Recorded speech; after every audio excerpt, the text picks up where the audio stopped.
রাতের অন্ধকার আর সেই অন্ধকারেই পুড়ে ছাই দাসপুরের এক অংশের কৃষকদের ধান খড়। ঘটনা যে নিছক দুর্ঘটনা নয় তা মোটামুটি স্পষ্ট। একই রাতে এলাকার ৮ কৃষকের খামারের ধান খড়ের গাদায় আগুন লাগবে কেন?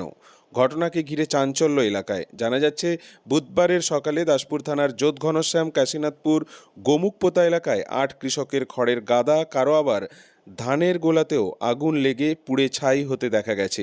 ব্যাপক ক্ষতি কৃষকদের। মঙ্গলবারের গভীর রাতেই কেউ বা কারা এই ঘটনা ঘটায় বলে ক্ষতিগ্রস্ত কৃষকদের দাবি। ক্ষতিগ্রস্ত কৃষকদের মধ্যে রয়েছেন কাশীনাথপুর এলাকারই মাধব সামন্ত, তুফান মান্না, মদন মান্না, সুবোধ মান্না, শ্যামপদ মাইতি, যোধঘনশ্যামের কাশীনাথ বেড়া আর ওই এলাকারই রামজাঙ্গালের বাদল পোড়ে, পাশাপাশি গোমুখপোতার অরুণ ভৌমিক। ওখানে দাঁড়াও, ওখানটা দাঁড়াও।